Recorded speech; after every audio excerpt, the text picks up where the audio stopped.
According to Sigmund Freud, our personality consists of three dynamic elements. These elements are in constant interaction with each other, influencing the way that we think and behave. These three elements that we're going to talk about in this video today are the id, ego, and superego. There are a lot of theories about the ego itself, let alone aspects of personality. So I'd love to hear what your thoughts are on Freud's theory of personality in the comments below.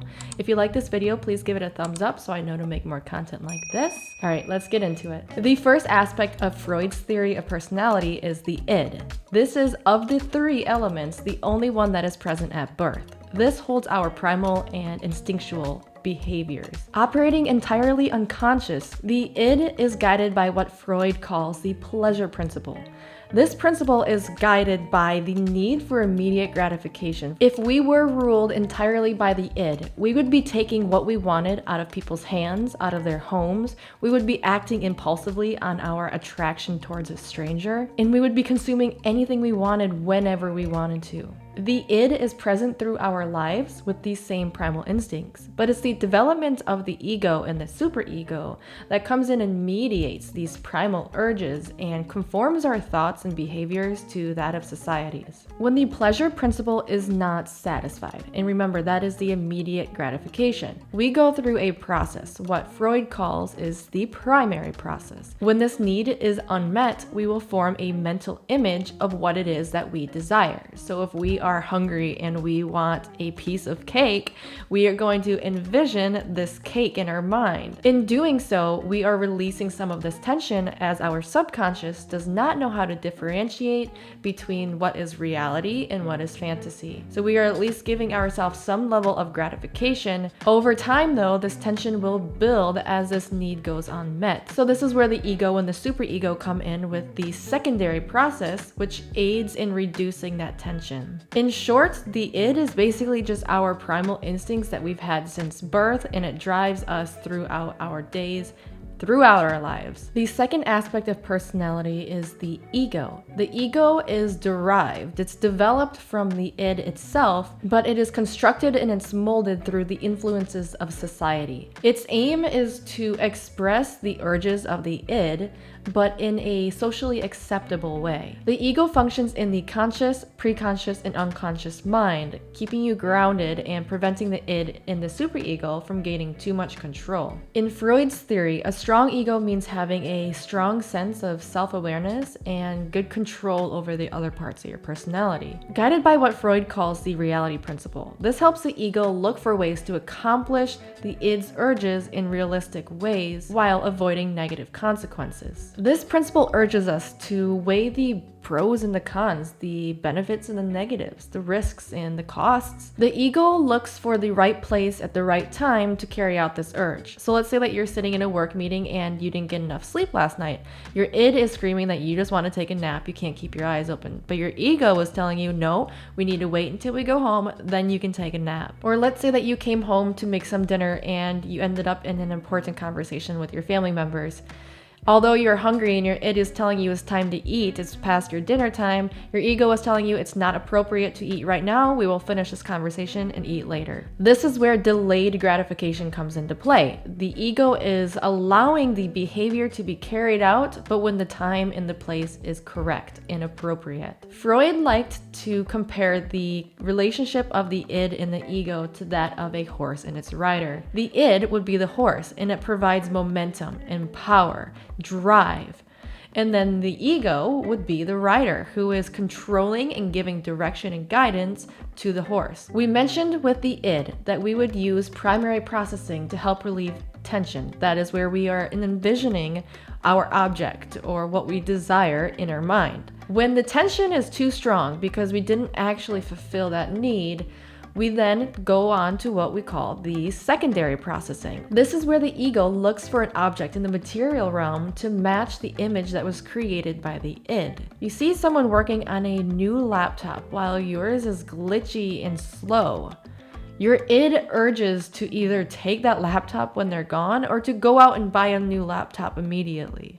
But your ego steps in and conforms to the social constructs and the behaviors of society to not take the laptop, continue working. Your id uses the primary process to create the mental image of the exact make and model of the laptop that you'd like to purchase. You continue saving until you have the appropriate amount to invest into the laptop that you envisioned, and then you'll use your secondary process thinking to look for this item, this object within the material realm to match the image in your mind. The third aspect of Freud's theory of personality is the superego, and this is where our morals and our judgments, values, and our ideals that they come in, and they are our internal guidelines for right and wrong. This part of our personality usually develops more closely to 5, and this is when the children can start absorbing their environments. These morals and ideals, they are conformed to our local society and cultures,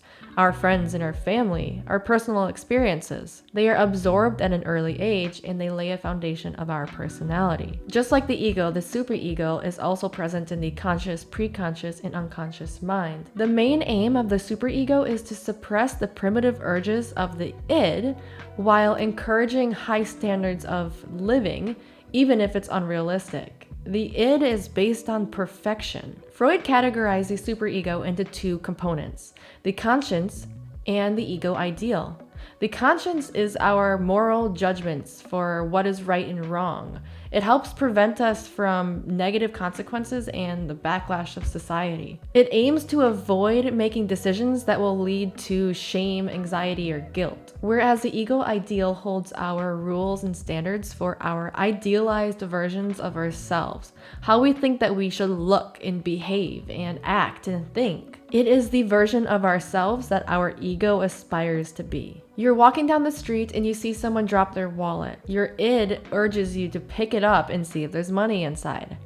But your superego kicks in and directs you to call out to this person that they dropped their wallet because it's the right thing to do. Or you walk near a street vendor that's unaccompanied and you see something that you really want.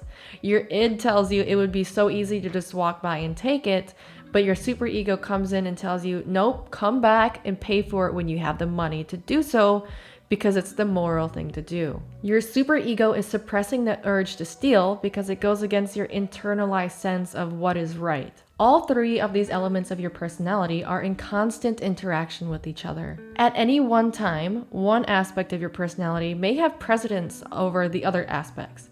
And depending on your experiences and upbringings, you might have the id that is overdeveloped or the superego that is underdeveloped. But through it all, the ego is always mediating between the id and the superego while keeping a hand on reality. Ego strength is a term that Freud gave the ability to manage the dueling forces between the id, ego, and superego. So a weak ego strength would mean that you give into impulses frequently, whereas an ego strength that is too strong means that you might be maladaptive. A balanced ego strength means having inner control over the dualities with the ability to reduce impulses and delay gratification, and this is what Freud would consider as a healthy personality. Let's take a look at a couple of examples of all 3 aspects of the personality in interaction with each other.